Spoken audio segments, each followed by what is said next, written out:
So,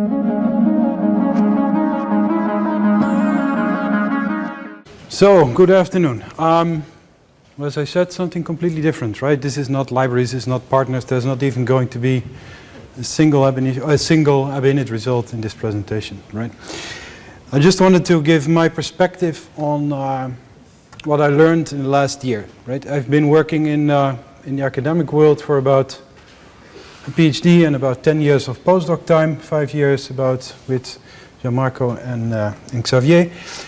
And last 9-10 months, I've moved to IMEC.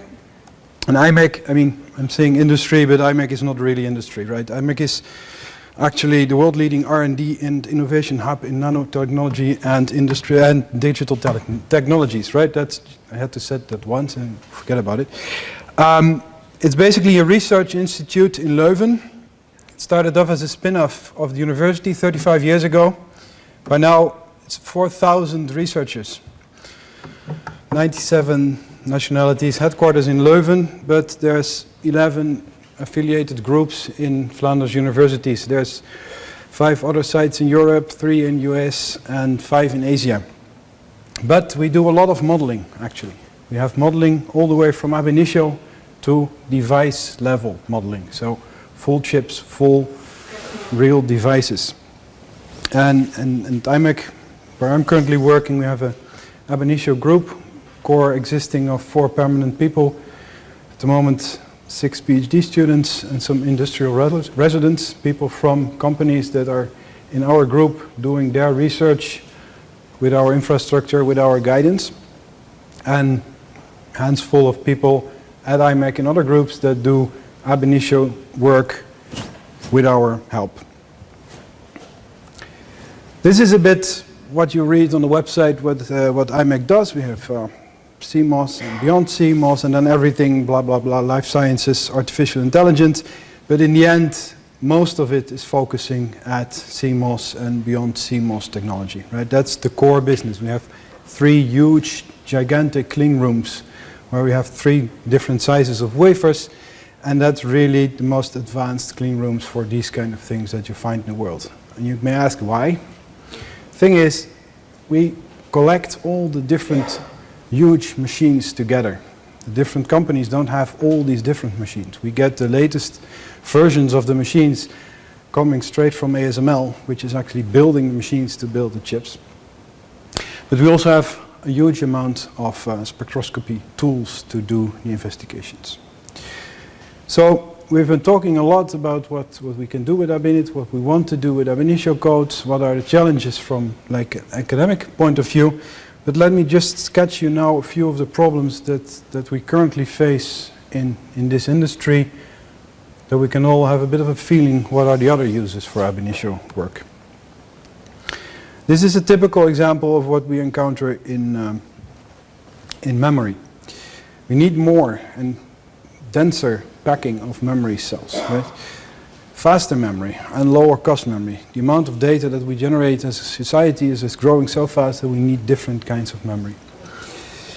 And this comes with very important things, right? Everything gets smaller. We get different sizes of aspect ratio, so mechanical stability of the nanostructures becomes a very important issue. And we need high K materials.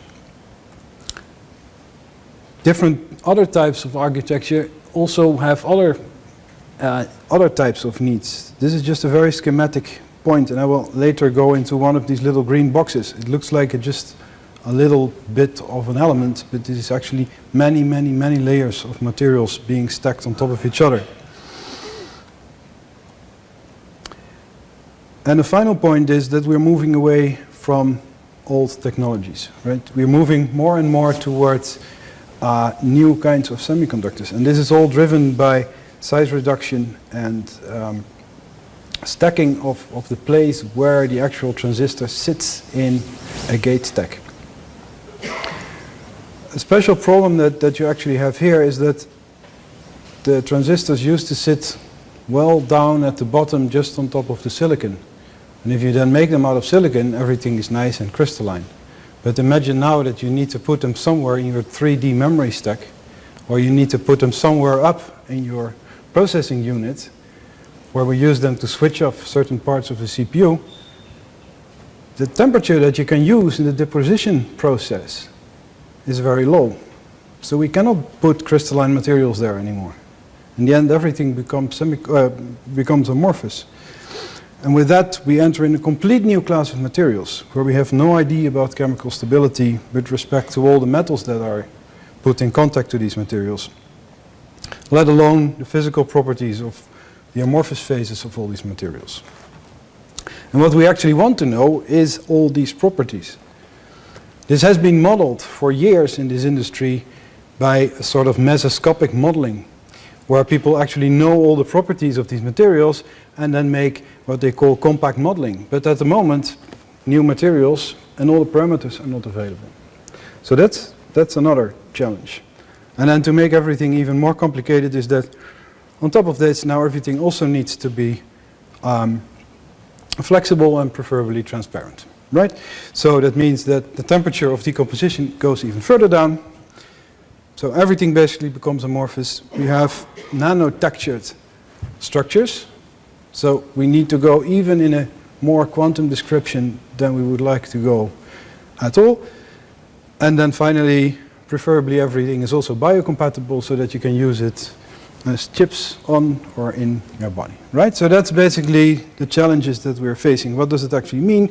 We have devices that are on this length scale. And this is just the typical size of the bottom picture of what a memory stack looks like now. And that's even what's currently in production. We're moving towards 3 nanometer technology node. Doesn't really mean that we're going to 3 nanometer, but it means that we're actually sub 10 nanometer length scales. That means that basically everything can diffuse everywhere, and we really need to know chemical stabilities of all these new materials. Making as well, right? So we usually assume that we have such a material. Even if we want to do a calculation, we assume some kind of an interface, that something is actually already there. But in practice, all of this needs to be grown. So we need to take into account what happens during atomic layer deposition of physical vapor deposition, all these kind of techniques. Whether we actually grow what we think we grow, right? Or whether everything starts to interact with each other. And that even means now that when in the 1970s, this was the amount of periodic table that we were using in this industry, by now pretty much the entire periodic table is available. So we need to have this consistency all over the periodic table as well. So the basic challenge now is that for very small dimensions, we need an ab initio description because the properties are too sophisticated, or they really need to come from ab initio description. You cannot get them from like the bulk properties anymore. We have new materials.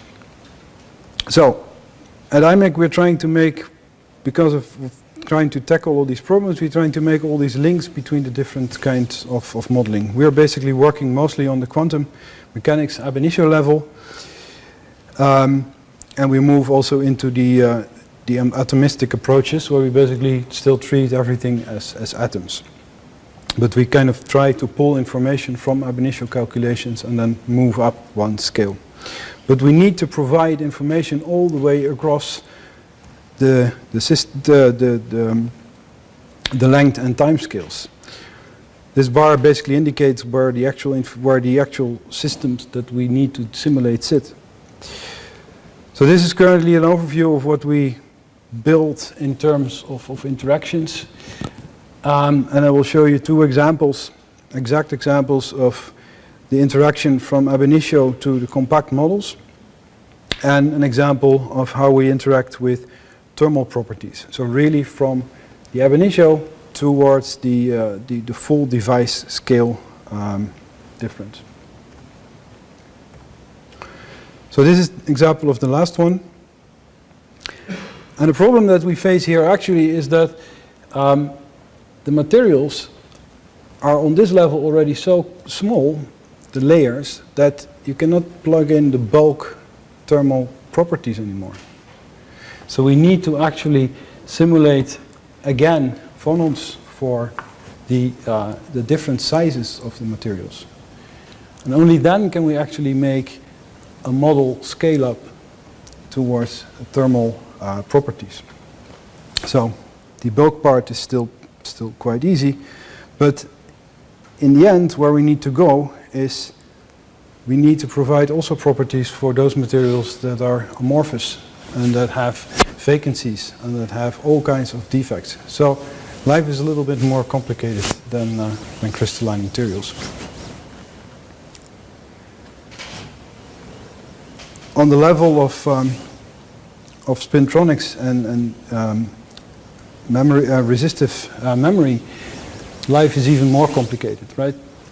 This is a typical kind of stack for a memory unit in a resistive RAM, where we have a magnetic tunnel junction that's basically going to be our switchable bit. And these blue little layers you see in the big picture actually consist of a large amount of little layers that do the actual switching. So we have a very thin layer that needs to stay magnetic in one phase, and you switch the memory unit by putting the magnetic spin in the opposite or in the parallel direction. That sounds like 2 or maybe 3 layers. In reality, this actually comes down to many, many, many layers. The main problem is when you grow such a structure, you grow epitaxial layers, everything forms nicely, but then to make the actual memory structure, you have to etch away these pillars. And then afterwards, everything starts to relax and the form of all of this changes. And the impact of this opening of the edges and what happens in between the layers, which types of atoms are going to diffuse into each other, this cannot be predicted from anything else than what we currently do in a sense of mixture of ab initio and classical molecular dynamics. And then once we understand all of that, we want to know in the end what does this mean for the magnetic switching behavior. So this is then one example, and here in detail you actually see what happens in the important region. We actually see an opening at the edges, and in this work the group was actually able to propose a new series of layers in which we could release the stress in a more uniform way. The important part is in the end that those layers that do the magnetic switching stay crystalline and they are not destroyed. So, with these 2 small examples, I hope to show you a little bit what complexity is when we start to use, and when we actually are forced to use ab initio methods to simulate real industry relevant problems in this industry. So we have to consider growth processes and etch, all the chemistry that's involved in that. We have amorphous materials all over the place, of which we want to know all the mechanical properties, the stability when you drive a current through it. And also, well, you call it radiation, but just light can do a lot of damage. We want to understand magnetic ordering and interfaces and contact resistance between all of these. Contact resistance thermally and electrically. It's all very important to be able to understand this. So that basically comes down to a little list of the most important points. Right? This all means that to understand the growth processes, we need a very consistent description that deals both solids and gas phase, and preferably also liquid in a solution. We basically always need to be able to do large systems, and we need to describe amorphous structures well, right? That's usually a very challenging point.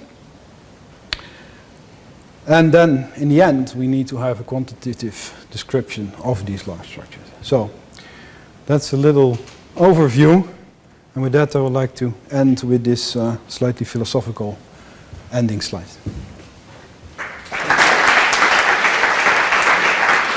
1 minute left.